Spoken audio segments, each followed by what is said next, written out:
Je me souviens de ce jour comme si c'était hier. Même si les souvenirs de Lucie s'étaient envolés comme des feuilles mortes emportées par le vent d'automne. Elle gisait sur le bitume. Inerte. Après l'explosion qui avait ravagé l'entrepôt. Et j'ai hurlé son nom jusqu'à ce que ma voix se brise. Lucie. Ne me laisse pas, ai-je crié. Mais elle ne m'entendait plus. Perdue dans un coma qui allait tout changer. Je m'appelle Élodie. Et je suis née à Séville. En Espagne. Mais j'ai grandi à Paris. Où les rues pavées et les cafés animés ont mêlé mon sang andalou à l'élégance française. Lucie était ma compagne depuis 5 ans. Une pompière courageuse. Aux épaules solides forgées par des années de service. Elle avait ce sourire qui illuminait les nuits les plus sombres. Et une façon de me regarder qui me faisait me sentir unique au monde. Notre amour était né lors d'une intervention, elle m'avait sauvée d'un incendie dans mon atelier de peinture. Et depuis, nous étions inséparables. Mais l'accident a tout fracassé. À l'hôpital Cochin, les médecins m'ont expliqué que Lucie avait subi un traumatisme crânien sévère. Quand elle s'est réveillée, après 2 semaines d'angoisse infinie, ses yeux verts, habituellement si pleins de tendresse pour moi, étaient vides de reconnaissance. « Qui êtes-vous » a-t-elle murmuré. Sa voix faible comme un souffle. Mon cœur s'est serré, j'étais devenue une étrangère pour l'amour de ma vie. Les jours suivants ont été un tourbillon de confusion. Lucie se rappelait son métier. Sa famille conservatrice de la banlieue parisienne. Mais pas nous. Pas les promenades main dans la main le long de la Seine. Pas les danses flamenco que je lui apprenais dans notre petit appartement de Montmartre. Imprégnée de l'odeur de mes toiles et de son uniforme. Elle se croyait hétérosexuelle. Comme avant notre rencontre. Influencée par les attentes de ses parents catholiques stricts qui ignoraient tout de notre relation. J'ai toujours aimé les hommes, m'a-t-elle dit un jour. Avec une innocence qui me transperçait comme un couteau. Je ne pouvais pas lui avouer la vérité d'un coup, les médecins m'avaient prévenu que forcer les souvenirs pouvait aggraver son état. Alors, je me suis faite passer pour une simple amie. Une collègue artiste qu'elle avait rencontrée par hasard. Chaque visite était une torture, je voyais son regard s'illuminer quand elle parlait de son passé imaginaire. Et je devais ravaler mes larmes. Élodie. Vous êtes si gentille de venir, disait-elle. Et je hochais la tête. Le cœur en miettes. Mais il y avait ces murmures nocturnes. La première fois. C'était pendant une sieste à l'hôpital. Je veillais à son chevet quand elle a chuchoté, Élodie. Mi amor en espagnol. Comme je le lui avais appris lors de nos nuits passionnées.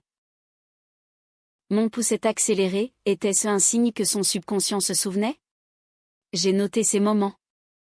Ces bribes de vérité qui perçaient le voile de l'amnésie. Il me donnait de l'espoir. Mais aussi une rage sourde contre le destin qui nous avait séparés. Sa famille est arrivée. Envahissante comme une tempête. Sa mère. Une femme pieuse aux cheveux grisonnants. A insisté pour qu'elle rentre chez eux à Versailles. Lucie a besoin de repos. Pas de ces visites incessantes, a-t-elle déclaré. Me jetant un regard suspicieux. Je savais qu'il la poussait vers une vie normale, un mari. Des enfants. L'église le dimanche. Lucie. Affaiblie. Acquiesçait. Et je me sentais trahie. Même si ce n'était pas sa faute. Un soir. Seule dans notre appartement vide. J'ai pleuré en regardant nos photos cachées. Comment pouvais-je lutter contre une mémoire effacée? J'ai décidé de me battre subtilement. En lui rappelant des anecdotes anodines. Comme nos voyages en Provence où nous cueillions des lavandes. Mais chaque fois, elle fronçait les sourcils. Confuse. Ça me dit quelque chose? Mais... non. Le conflit intérieur me rongeait. Devais-je lui dire la vérité et risquer sa santé? Ou la laisser partir vers une illusion? Ma passion espagnole bouillonnait, en Andalousie. On affronte les tourments avec ferveur. Pas en silence. Pourtant, à Paris, la raison l'emportait. J'ai commencé à douter de moi-même, et si son amnésie révélait une vérité enfouie? Qu'elle n'avait jamais été vraiment heureuse avec moi? Les semaines passaient, et Lucie sortait de plus en plus. Elle a rencontré un homme, un collègue pompier nommé Marc, et a commencé à sortir avec lui. Il est charmant, m'a-t-elle confié lors d'une visite. Et j'ai feint le sourire pendant que mon monde s'effondrait. Était-ce de la trahison? Techniquement non. Mais mon cœur hurlait oui. Je l'imaginais dans ses bras. Et la jalousie me consumait. Mêlée à une profonde tristesse. Pourtant, les murmures persistaient. Une nuit. Elle m'a appelé en panique, Élodie. J'ai fait un rêve bizarre. Toi et moi. Dansant sous la lune. J'ai retenu mon souffle, le voile se fissurait. Mais le lendemain, elle l'avait oublié. Ces moments me faisaient osciller entre espoir et désespoir. Comme un flamenco endiablé. Je me suis confiée à ma meilleure amie. Sofia. Une danseuse espagnole expatriée. L'amour vrai ne s'efface pas. Mi hermana, m'a-t-elle dit autour d'un café à Saint-Germain. Mais tu dois être patiente. Patiente? Mon tempérament andalou réclamait l'action. J'ai décidé d'organiser une soirée souvenir avec des amis communs, espérant raviver quelque chose. La soirée a eu lieu dans un bistrot cosy de Montparnasse. Lucie est venue, hésitante. Marc à son bras. Voir cela m'a déchiré. Mais j'ai tenu bon. Nous avons ri de vieilles histoires. Et soudain, en entendant une chanson que nous aimions, Bésame Mucho, ses yeux se sont embués. Cette mélodie. Elle me touche profondément, a-t-elle murmuré. Et dans un souffle, elle a ajouté, Élodie. C'était le début d'une fissure plus grande. Mais le destin, cruel, a choisi ce moment pour frapper à nouveau. Le lendemain de cette soirée, Lucie m'a appelée. La voix tremblante. Élodie. Il faut qu'on parle. J'ai des flashs. Des images qui me hantent. Mon cœur a bondi, était-ce le retour des souvenirs? Nous nous sommes retrouvés dans un parc du Luxembourg. Sous un ciel gris parisien qui reflétait mon anxiété. Elle s'est assise sur un banc. Ses mains tremblantes serrant un café. Je me sens perdue, a-t-elle avoué. Avec Marc? C'est confortable. Mais quelque chose cloche. Et toi? Tu es toujours là. Comme un fantôme bienveillant. J'ai hésité. Puis je lui ai pris la main, un geste familier qui l'a fait sursauter. Lucie. Nous étions plus que des amis, ai-je murmuré. Bravant les avertissements des médecins. Ses yeux se sont écarquillés. Un mélange de choc et de reconnaissance fugitive. Elle a retiré sa main. Paniquée. Non. C'est impossible. Je ne suis pas. Comme ça. Ces mots m'ont transpercé, révélant les préjugés enfouis qu'elle avait hérités de sa famille. Mes parents m'ont élevée dans la tradition. L'église. Le mariage traditionnel. J'ai vu la lutte intérieure dans son regard, le conflit entre son passé effacé et la vérité qui affleurait. Ce fut le début d'une période de tourment. Lucie oscillait entre déni et curiosité. Elle me posait des questions sur notre vie commune, mais fuyait quand les réponses devenaient trop intimes. Raconte-moi nos voyages, demandait-elle. Et je décrivais nos escapades en Camargue, où nous chevauchions des chevaux blancs au coucher du soleil, nos rires se mêlant au chant des flamants roses. Mais ensuite, elle rentrait chez Marc, et je restais seule avec mes doutes. Sa famille a senti le vent tourner. Sa mère m'a confrontée un jour à l'hôpital, lors d'une visite. « Qui êtes-vous vraiment pour ma fille » a-t-elle lancé. Les yeux plissés. J'ai menti. Par peur, juste une amie. Mais elle n'était pas dupe. Lucie a besoin de stabilité. Pas de ces influences modernes. Son ton était chargé de mépris. Et j'ai bouilli intérieurement. Mon héritage espagnol, avec sa fierté gitane, me poussait à riposter. Mais je me suis retenue pour Lucie. Les murmures nocturnes sont devenus plus fréquents. Lucie m'appelait souvent la nuit. Confuse. J'ai murmuré ton nom encore, confessait-elle. Pourquoi ? Ces appels étaient des lueurs d'espoir ? Mais aussi des poignards. Elle luttait contre elle-même. Contre les attentes sociétales qui la poussaient vers l'hétéronormativité. Et si c'était une phase, se demandait-elle.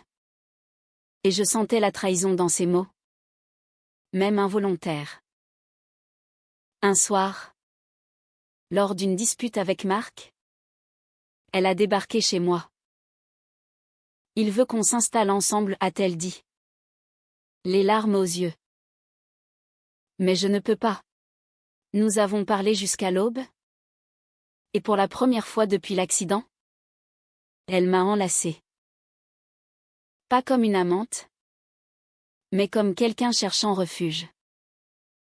Tu me fais me sentir en sécurité, a-t-elle chuchoté. Mon cœur andalou dansait le flamenco. Mais la raison me rappelait la fragilité de la situation. Pourtant, le destin a conspiré contre nous.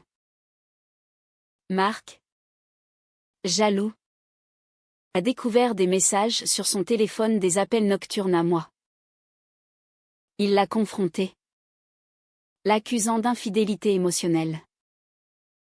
Choisis, lui ou moi, a-t-il hurlé.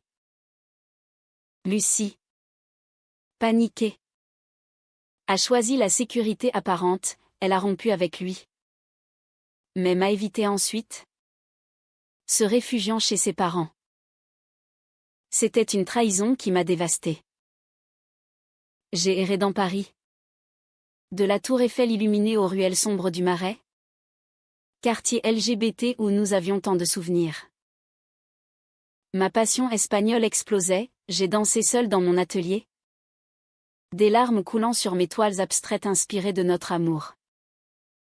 Pourquoi me fuis-tu ? Ai-je crié dans le vide. Les médecins m'ont appelé, Lucie faisait des progrès. Mais son psychisme était fragile. Elle refoule des souvenirs douloureux, ont-ils expliqué. Douloureux ?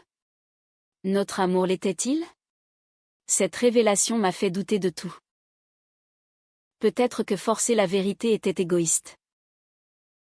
Mais un jour, lors d'une thérapie, elle a eu un flash complet, notre premier baiser sous la pluie. À Montmartre. Elle m'a appelé en larmes, Élodie. C'était réel. Nous nous sommes retrouvés dans un café. Et elle m'a tout raconté. J'avais peur de ce que cela impliquait ma famille. La société. Ses yeux étaient pleins de regrets. Et je l'ai pardonné instantanément. Pourtant, le conflit n'était pas résolu. Sa famille l'a appris par accident, en trouvant une lettre que j'avais écrite. Le scandale a éclaté, son père, un homme austère, l'a renié temporairement. Tu n'es plus ma fille si tu choisis ce chemin, a-t-il tonné. Lucie était déchirée entre son amour pour moi et son attachement familial. Elle a pris une décision difficile, affronter ses parents. Nous sommes allés ensemble à Versailles. Une confrontation digne d'un drame shakespearien. Je t'aime. Élodie, a-t-elle déclaré devant eux. Sa voix ferme malgré les tremblements. Sa mère a pleuré. Son père est resté silencieux. Mais c'était un premier pas. Les mois suivants ont été une reconstruction. Lucie récupérait ses souvenirs par bribes. Et nos murmures nocturnes sont devenus des confessions d'amour. Mais la société française, malgré ses avancées, gardait des poches de conservatisme. Des collègues de Lucie la regardaient différemment. Et elle luttait contre la honte internalisée. Ma culture espagnole m'aidait, en Espagne. L'amour est une passion fière, comme dans les corridas ou les fêtes de Séville. J'ai initié Lucie à plus de traditions des tapas partagées, des guitares flamenco pour ancrer notre relation dans quelque chose de vibrant. Pourtant, un nouveau choc est arrivé, Lucie a découvert un secret que j'avais caché. Avant l'accident, j'avais eu une brève hésitation dans notre relation. Lors d'un voyage solo en Espagne pour voir ma famille, j'avais rencontré une ancienne amie, Isabella, et nous avions partagé un moment d'intimité émotionnelle, rien de physique, mais suffisant pour me faire douter. Je n'avais rien dit à Lucie, craignant de la blesser, mais elle l'a appris par un journal intime que j'avais laissé traîner. « Comment as-tu pu » a-t-elle crié, les yeux emplis de trahison. C'était le haut du conflit, son amnésie avait effacé ses doutes. Mais maintenant, tout remontait. Pendant que je risquais ma vie au travail, tu flirtais avec ton passé. J'ai nié. Expliqué que c'était une erreur passagère, née de la peur de notre engagement croissant. Mais elle ne m'écoutait pas, la douleur de la découverte amplifiait ses insécurités post-accident. Nous nous sommes disputés comme jamais, dans notre appartement de Montmartre. Les toiles volaient. Les mots fusaient comme des flèches. Tu parles de loyauté. Mais tu m'as laissé dans l'ignorance, hurlait-elle. Mon tempérament espagnol a explosé, et toi? Tu m'as oublié. Tu as choisi Marc. C'était injuste. Mais la rage nous consumait. Lucie est partie, claquant la porte, et s'est réfugiée chez une amie. Les jours suivants ont été un enfer de silence. Je me sentais coupable. Phénix andalou réduit en cendres. Comment avais-je pu cacher cela? Était-ce de la trahison? Les lecteurs pourraient me haïr pour cela. Mais je n'étais qu'humaine, avec mes faiblesses. Pourtant, au fond, je savais que notre amour était plus fort. J'ai écrit une longue lettre, confessant tout, mes doutes, ma peur du mariage que nous envisagions, influencée par mon éducation catholique espagnole similaire à la sienne. Mais toi seul compte, ai-je conclu. Elle l'a lu. Et nous nous sommes retrouvés au Sacré-Cœur, surplombant Paris. Ça fait mal, a-t-elle admis. Mais je comprends. L'accident m'a fait réaliser à quel point la vie est fragile. Nous nous sommes embrassés. Un baiser chargé d'émotions. Sous le regard des touristes indifférents. Mais le destin n'en avait pas fini. Sa famille, apprenant le secret, a utilisé cela contre moi. Cette femme t'a trahi, a dit sa mère, essayant de la ramener dans le giron familial. Lucie a dû choisir, pardonner et avancer avec moi, ou céder à la pression. Sa décision a été un tourbillon intérieur. Elle a passé des nuits blanches, murmurant mon nom comme un mantra. Finalement, elle a confronté ses parents, l'amour n'est pas parfait, mais il est réel. Élodie est ma vérité. Son père, touché par sa détermination, a commencé à fléchir, influencé par des lectures sur l'acceptation. Nous avons reconstruit notre relation avec une profondeur nouvelle. Des thérapies de couple nous ont aidés à explorer nos peurs, la mienne de l'engagement, la sienne de l'identité. Nos soirées flamenco sont devenues des rituels de guérison, où la passion espagnole rencontrait la réflexion française. Pourtant, un autre chaos inattendu est survenu lors d'une intervention de Lucie. Elle a sauvé une jeune fille d'un incendie, mais a été blessée légèrement, ravivant des souvenirs traumatiques. À l'hôpital, elle m'a serré fort, je me souviens de tout maintenant. Notre amour, les disputes, les joies. C'était la catharsis. Mais avec cela est venue une révélation, avant l'accident. Lucie avait prévu de me demander en mariage, avec une bague cachée. J'avais peur. Comme toi, a-t-elle avoué. Nous avons ri et pleuré. Un mélange d'émotions qui nous liait plus fort. La société autour de nous évoluait lentement. À Paris, le marais vibrait d'acceptation. Mais dans les banlieues, les regards persistaient. Nous avons participé à des manifestations pour les droits LGBT, canalisant notre douleur en action. Ma famille espagnole, plus ouverte, nous a invités à Séville pour les fêtes. Là, sous les orangers en fleurs, Lucie a dansé le flamenco avec moi. Maladroitement mais avec cœur. Mi vida, a-t-elle murmuré. Et je savais que les murmures n'étaient plus des secrets, mais des promesses. Pourtant, un dernier conflit a émergé, Lucie a reçu une promotion qui impliquait un déménagement à Marseille. Viens avec moi, a-t-elle imploré. Mais mon atelier était à Paris, c'était une décision déchirante. Quitter la ville lumière pour l'inconnu? Mon sang andalou criait oui à l'aventure.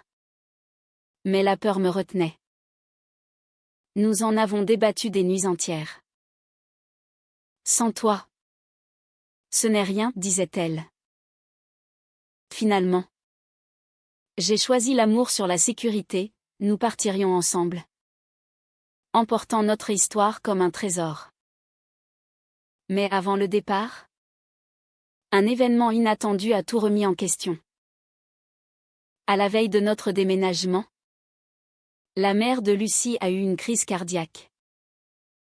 Hospitalisée à Versailles, elle a demandé à voir sa fille. Je regrette, a-t-elle murmuré à Lucie. Les yeux humides. J'ai eu peur de te perdre. C'était une réconciliation inattendue, née de la fragilité de la vie. Mais cela a créé un nouveau dilemme, Lucie voulait rester près de sa famille pour les soutenir. On peut reporter Marseille, a-t-elle suggéré. Je me sentais piégée, mon atelier était vendu. Mes toiles emballées. Était-ce un signe que notre amour était maudit? Le conflit intérieur de Lucie était palpable, loyauté familiale versus notre futur. Je t'aime. Mais ils sont mon sang, disait-elle. Mon héritage espagnol, où la famille est sacrée, me faisait comprendre. Mais la frustration bouillonnait. Et nous? Alors? Sommes-nous secondaires?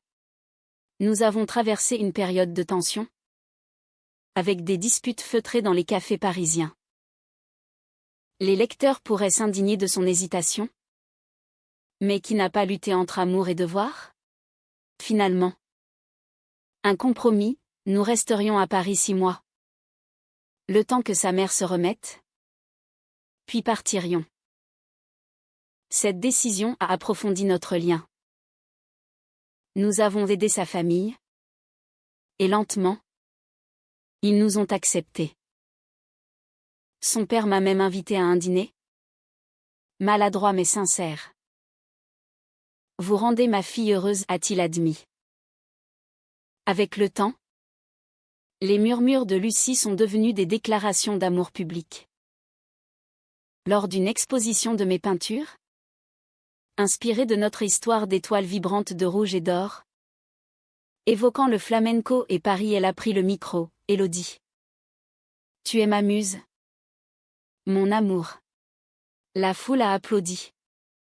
Et j'ai pleuré de joie. Mais la vie, imprévisible, a apporté un dernier twist. J'ai découvert que j'étais enceinte, non. Attendez. Dans un contexte LGBT. Peut-être via insémination que nous avions planifié avant l'accident. Oui, avant tout. Nous avions entamé des démarches pour un enfant. L'accident avait tout arrêté. Mais les tests ont révélé que cela avait réussi. Nous allons être mères, ai-je annoncé à Lucie. Tremblante. Ses yeux se sont illuminés. Mais la peur a suivi, suis-je prête? Après tout ça? C'était un nouveau conflit. Profond et humain. Élever un enfant dans un monde encore inégal? Avec nos bagages émotionnels. Nous en avons parlé longuement. Explorant nos peurs. Ensemble, nous pouvons tout, a-t-elle conclu. Sa famille, apprenant la nouvelle, a réagi avec un mélange de choc et d'acceptation progressive. Un petit enfant, a murmuré sa mère. Un sourire timide. Paris nous enveloppait de sa magie, promenade au Louvre. Où l'art reflétait notre résilience, dîner avec des amis qui nous soutenaient. Ma passion espagnole infusait notre vie, des leçons de guitare pour Lucie. Des fêtes avec paella et sangria. Pourtant, le Hautra au final est survenu lors d'une tempête littérale. Une inondation a frappé Paris. Et Lucie, en service, a été appelée. J'ai paniqué, me rappelant l'accident. Reviens-moi, ai-je imploré au téléphone. Elle est revenue, épuisée mais victorieuse, ayant sauvé des vies. Plus jamais sans toi, a-t-elle dit. M'enlaçant. C'était la confirmation, notre amour avait survécu aux tempêtes. Nous avons déménagé à Marseille finalement. Avec la bénédiction de sa famille. Là, sous le soleil méditerranéen proche de l'Espagne, notre vie a fleuri. L'enfant est né une fille que nous avons appelée Sophia. En hommage à mon amie. Les années passent. Et je regarde en arrière avec un mélange de phénix et de nostalgie. L'accident nous a brisés, mais nous a reconstruites plus fortes. Les murmures sont maintenant des rires d'enfants, des promesses éternelles. Pourtant, parfois, la nuit, Lucie murmure encore mon nom. Un rappel doux de notre vérité. Notre nouvelle vie à Marseille était un tableau vivant, le vieux port avec ses pêcheurs. Les calanques turquoises où nous emmenions Sophia pour des pique-niques. Lucie, promue chef d'équipe, rentrait le soir avec des histoires d'héroïsme. Et je peignais des paysages inspirés de notre résilience. Mais les cicatrices persistaient, des nuits. Elle se réveillait en sueur, hantée par l'accident. Parlement, disais-je. Et elle confessait ses peurs, et si je t'oublie à nouveau? Ces moments approfondissaient notre intimité. transformant les blessures en force. Nous avons rejoint une association LGBT locale, aidant d'autres couples à naviguer les mêmes eaux troubles.